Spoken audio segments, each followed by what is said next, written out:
বিজেপির প্রার্থী হচ্ছেন বিচারপতি অভিজিৎ গঙ্গোপাধ্যায়। আগামী লোকসভা নির্বাচনে বিজেপির প্রার্থী হয়ে ভোটের যুদ্ধে নামতে চলেছেন বিচারপতি। বিজেপিতে কেন বিচারপতি অভিজিৎ গঙ্গোপাধ্যায় যোগদান করবেন? তিনি তার বিভিন্ন সংবাদ মাধ্যমে যে সমস্ত ইন্টারভিউ দিয়েছেন, সেই ইন্টারভিউতে তিনি কংগ্রেসের রাহুল গান্ধীর কথা বলেছেন, তিনি বামফ্রন্টের মীনাক্ষীর সম্পত্তির কথা বলেছেন, তিনি তৃণমূল কংগ্রেসের অভিষেক বন্দ্যোপাধ্যায়ের সম্পত্তির কথা বলেছেন, তিনি তৃণমূল কংগ্রেসের বিভিন্ন নেতার বিরুদ্ধে ক্ষোভ উগরে দিয়েছেন, কিন্তু একবারও একটা কথাও বিজেপির বিরুদ্ধে তিনি বলেননি। বিজেপির বিরুদ্ধে তিনি মুখে কুলুপ এঁটেছিলেন। সুতরাং তার যে প্রথম পছন্দ বিজেপি, এই বিষয়ে কোনো সন্দেহ নেই। এবার সত্যি সত্যি তিনি যদি বিজেপির প্রার্থী হন, সত্যি সত্যি তিনি যদি আগামী লোকসভা নির্বাচনে বিজেপির প্রার্থী হয়ে লড়াই করেন, তাহলে তার বিরুদ্ধে তৃণমূল কংগ্রেস কাকে প্রার্থী করতে পারে? এটা সবথেকে বড় প্রশ্ন। তৃণমূল কংগ্রেস চাইছে যে একজন খুব বড় টলিউড অভিনেত্রীকে দাঁড় করাতে।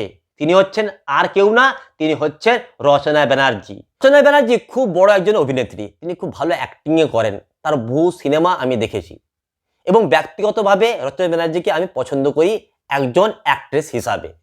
কিন্তু এই রচনা ব্যানার্জি যদি তৃণমূলের প্রার্থী হন এবং তৃণমূলের প্রার্থী হয়ে অভিজিৎ গঙ্গোপাধ্যায়ের বিরুদ্ধে যদি লড়াই করতে যান, তাহলে কি তিনি জিততে পারবেন? এটা সবথেকে বড় প্রশ্ন।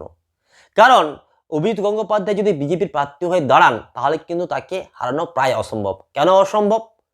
দেখুন, তার যে ভাবমূর্তি রয়েছে সেটা কিন্তু স্বচ্ছ ভাবমূর্তি। তিনি কোর্টে বসে যে সমস্ত রায় দিয়েছেন, সেই রায়ের মাধ্যমে বহু চাকরি প্রার্থী চাকরি পেয়েছে। তার রায়ের মাধ্যমে বহু স্ক্যাম ধরা পড়েছে, বহু নেতা জেলের পিছনে বন্দী আছে। সুতরাং তার যে রায় যুগান্তকারী পরিবর্তন এনেছে, এই বিষয়ে কোনো সন্দেহ নেই। তিনি বারবার সততার কথা বলেন, তিনি বারবার স্বচ্ছতার কথা বলেন। সুতরাং তার ভাবমূর্তি যে সম্পূর্ণ স্বচ্ছ, এই বিষয়ে কোনো সন্দেহ নেই। এবং এই স্বচ্ছ ভাবমূর্তি যুক্ত একজন ব্যক্তিকে হারানো কিন্তু বড়ই কঠিন।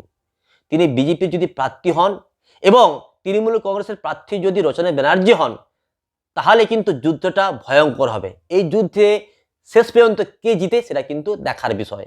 বন্ধুরা, আপনাদের কি মনে হয় যে যদি বিচারপতি অভিজিৎ গঙ্গোপাধ্যায়ের বিরুদ্ধে তৃণমূল কংগ্রেসের হয়ে প্রার্থী হন রচনা ব্যানার্জি, তাহলে সেই যুদ্ধে কে জিতবে? অবশ্যই আপনারা কমেন্ট বক্সে লিখে জানাবেন।